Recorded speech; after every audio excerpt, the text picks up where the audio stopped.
Renuncia al jefe de la inteligencia militar de Israel. Aharon Haliva presentó su dimisión al cargo por sus fallas a la hora de prevenir los ataques de Hamas del pasado 7 de octubre. Es la primera renuncia de un alto cargo del ejército israelí por estos hechos que dieron origen a la guerra en Gaza. Las expulsiones de inmigrantes irregulares hacia Ruanda desde Reino Unido se realizarán pase lo que pase. Así lo anunció el ministro británico Rishi Sunak, quien aseguró que los primeros vuelos saldrán en un plazo de 10 a 12 semanas. Y este lunes comienza en Estados Unidos la fase de alegatos en el juicio penal contra el expresidente Donald Trump. Tanto la Fiscalía como la defensa presentarán sus argumentos iniciales en un juicio histórico en ese país mientras continúa la carrera por la Casa Blanca. Vamos a revisar juntos entonces la actualización de las noticias en France 24. Bienvenidos a este repaso. Actualizamos la información internacional con noticias de la guerra entre Israel y Hamas. Este lunes, el jefe de inteligencia del ejército israelí, el general Aharon Haliva, presentó su dimisión por las fallas de él y su equipo en prevenir el ataque de Hamas del pasado 7 de octubre, en el que murieron 1.200 personas. En su carta de dimisión, el oficial reconoció que su unidad no estuvo a la altura de sus funciones. De esta forma, Haliva se convierte en el primer alto mando del ejército israelí en dimitir por estos hechos que desencadenaron la ofensiva sobre la franja de Gaza, que ya ha cobrado la vida de 34.151 palestinos. Previamente hablamos con nuestro corresponsal para Israel y los territorios palestinos, Federico Cue Barberena, quien amplió la información sobre esta renuncia.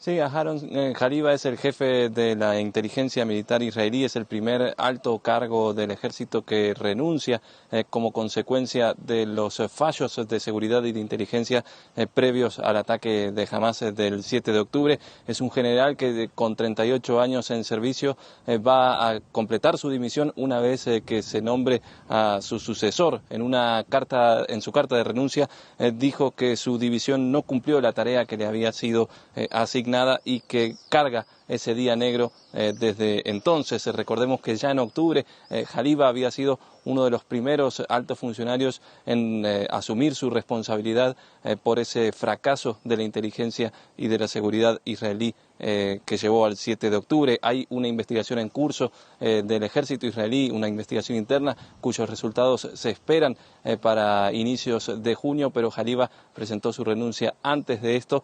Según algunos reportes de medios locales, él estaba de vacaciones ese 7 de octubre y fue actualizado a las 3 de la mañana sobre señales provenientes de Gaza de un posible ataque, pero no estuvo disponible para las discusiones que se llevaron a cabo entre los altos mandos del ejército por esas horas, y que tras esas discusiones no se decidió tomar ninguna medida más urgente respecto a ese eventual ataque de Hamas. También su renuncia, muchos analistas la han interpretado como una especie de presión a otros altos funcionarios, principalmente al primer ministro Benjamin Netanyahu, quien hasta aquí no ha asumido ningún tipo de responsabilidad por lo ocurrido el 7 de octubre, y precisamente el líder de la oposición, Yair Lapid, dijo tras la renuncia de Halabi que Netanyahu debería haber seguido sus pasos. Entre tanto, la defensa civil palestina ha señalado que se han recuperado más de 280 cuerpos de una fosa común encontrada en el hospital Al-Nasser, situado en Han Yunis, en el sur de la Franja de Gaza. Según la agencia AP, esta zona donde fueron encontrados los cuerpos habría sido construida cuando las fuerzas israelíes asediaban el complejo médico el mes pasado. Las autoridades de Gaza dicen que los cuerpos recuperados hasta ahora pertenecen a solo una de al menos 3 fosas comunes que han encontrado en el lugar.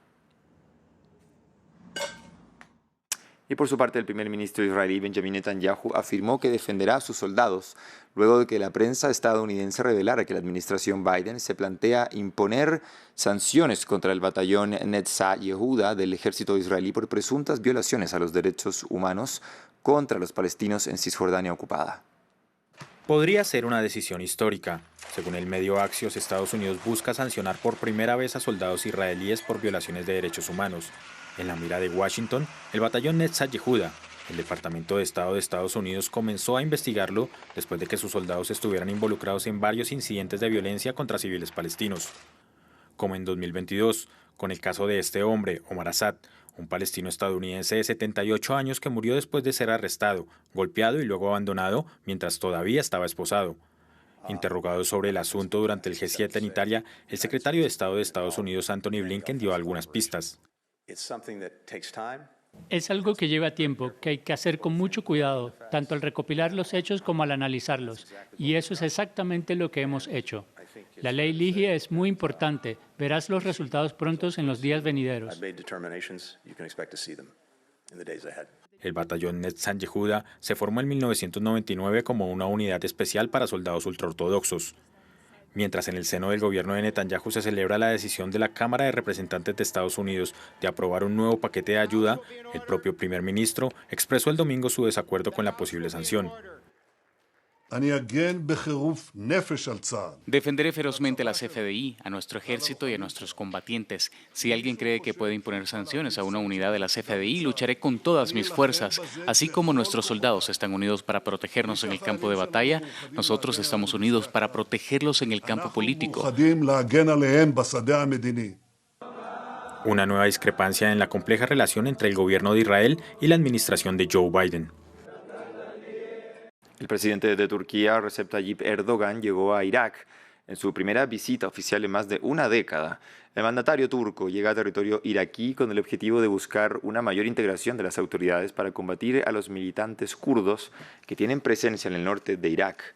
Otros temas que están sobre la mesa son las exportaciones de petróleo y gas del norte de Irak a Turquía. Vamos ahora hasta Reino Unido. Este lunes el primer ministro británico Rishi Sunak dijo que los primeros vuelos de deportación de migrantes en situación irregular hacia Ruanda saldrán en unas 10 o 12 semanas más. Además, aseguró que pondrá fin al bloqueo parlamentario que hasta ahora ha interferido con sus planes.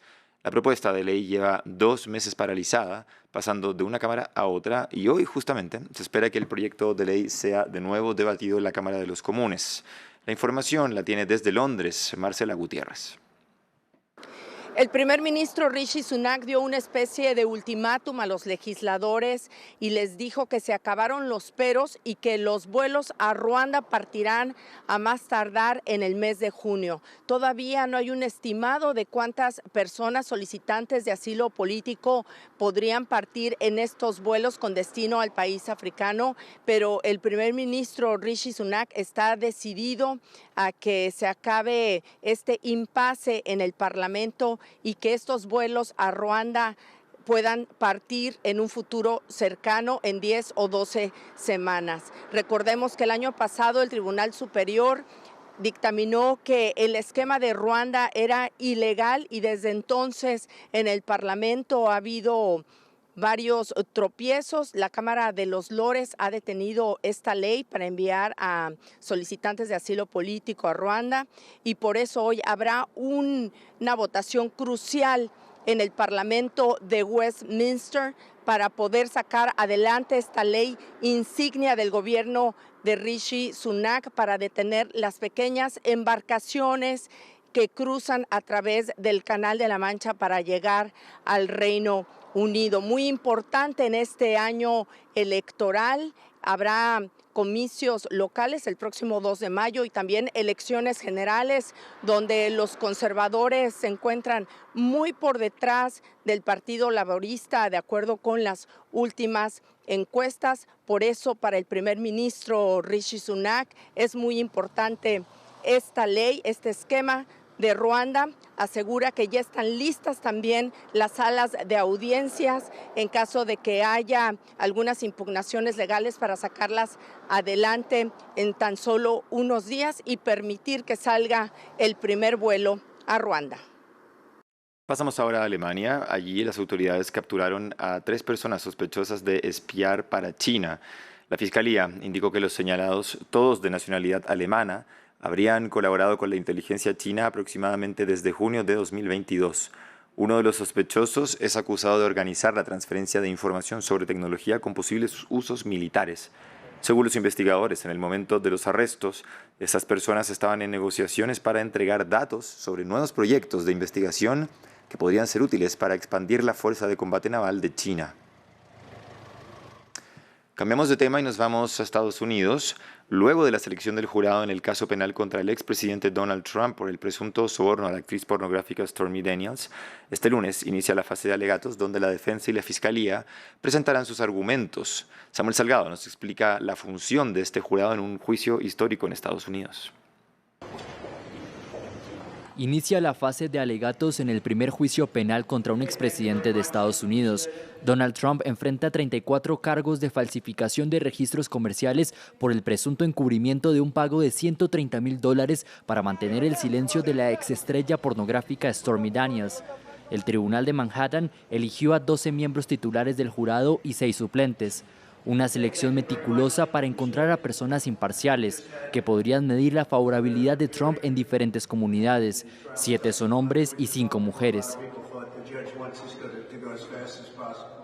El presidente del jurado trabaja en ventas y lee noticias de The New York Times, ve Fox News y MSNBC. Afirmó que no tiene ninguna opinión sobre Trump. El jurado 2 trabaja en finanzas, sigue a figuras como la exasesora de Trump, Kellyanne Conway, compartió que cree que Trump hizo algunas cosas buenas por el país. El jurado 3 trabaja en el ámbito legal y asegura que no está bien informado sobre los otros casos penales presentados contra Trump. La jurado 5 trabaja en el campo de la educación y admira la franqueza de Trump. La jurado 6 trabaja en tecnología y concuerda con algunas de las políticas del gobierno de Trump y con otras no. El jurado 7 tiene una carrera en finanzas, lee The New York Times y The Wall Street Journal y ve CNBC y BBC. La jurado 8 trabaja en un entorno educativo y ha mostrado empatía por los seguidores de Trump. El jurado 9 es empresario, afirmó que no tiene ninguna opinión sobre Trump. La jurado 10 vive en Upper Manhattan, declaró que no tiene opiniones firmes sobre Trump, pero mencionó que no le gusta su imagen pública. La jurado 11 trabaja en servicios de salud, no dio opiniones políticas y dijo que escucha podcasts religiosos. Juan Merchan, el juez del caso de origen colombiano, se encargará de instruir al jurado. Cambiamos nuevamente de tema y nos vamos a Ecuador. Allí los ecuatorianos aprobaron una serie de medidas de seguridad en un referéndum promovido por el presidente Daniel Noboa y destinado a combatir la violencia. En los últimos años, las autoridades de Ecuador han luchado por contener el aumento de la violencia vinculada al narcotráfico. Un referéndum bajo la vigilancia de soldados armados, en un país que vive una espiral de violencia de bandas criminales. El domingo los ecuatorianos votaron sobre una serie de medidas destinadas a permitir que el gobierno intensifique su lucha contra las pandillas, la mayoría de ellas aprobadas con facilidad. Incluso antes del resultado oficial, el presidente Daniel Noboa celebró la victoria. Dijo que el gobierno tendría más herramientas para combatir el crimen y restaurar la paz para los ecuatorianos. El voto afirmativo de estas políticas permitirá una mayor presencia militar en las calles, mediante la introducción de patrullas conjuntas regulares entre la policía y el ejército. Yo creo que sí va a haber bastantes cambios porque al nosotros poder dar esa apertura para que las Fuerzas Armadas puedan también ayudarnos a combatir los crímenes va a ser algo bueno porque yo siento que falta personas, falta manos para poder ayudar a combatir la inseguridad. Otras medidas aprobadas incluyen penas de prisión más largas por asesinato, tráfico de drogas y delitos de terrorismo, y la eliminación de una prohibición constitucional sobre la extradición de connacionales. Ecuador fue una vez uno de los países más pacíficos de América del Sur, pero ahora tiene la tasa de homicidios más alta de la región. La policía registró alrededor de 8.000 muertes violentas el año pasado. A medida que la presencia de narcotraficantes en el continente ha aumentado en la última década, han convertido a naciones estables como Ecuador en actores clave en el comercio mundial de drogas. Y cerramos con la conmemoración del Día de la Tierra, una celebración que llega en medio de una sequía histórica en México. En ese país norteamericano, las comunidades originarias salieron a bailar, cantar y celebrar a la Madre Tierra haciendo rituales tradicionales con el objetivo de agradecer el espíritu de la naturaleza. Veamos más en el siguiente informe de Rodolfo Asomosa. Música, bailes y oraciones. La tradición anual de agradecimiento a la Madre Tierra en el marco del Día de la Tierra.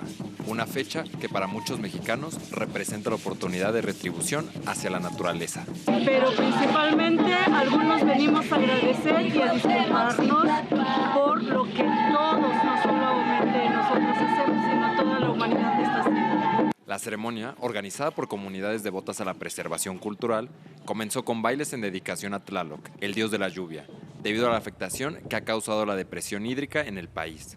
Según el gobierno y el Comité Nacional del Agua de México, casi el 80% del territorio se encuentra perjudicado por las sequías, cuestión que ha incrementado gradualmente desde 2014. Con ritos prehispánicos, las comunidades tienen el objetivo de ofrecer algo de vuelta al planeta. Poder ofrendar, dar nuestro cansancio, dar nuestro esfuerzo, dar nuestro sudor a la Madre Tierra, agradeciendo pues, todo lo que nos da, ¿no? Y sobre todo pidiéndole para que nos siga dando y nos siga conservando. Durante 2024, México ha sufrido importantes afectaciones climáticas, registrando su cuarta ola de calor durante el mes de abril y superando su propio máximo histórico al registrar 46 grados Celsius. Cerramos la revisión de las noticias. Continúa en France 24, ya regresamos.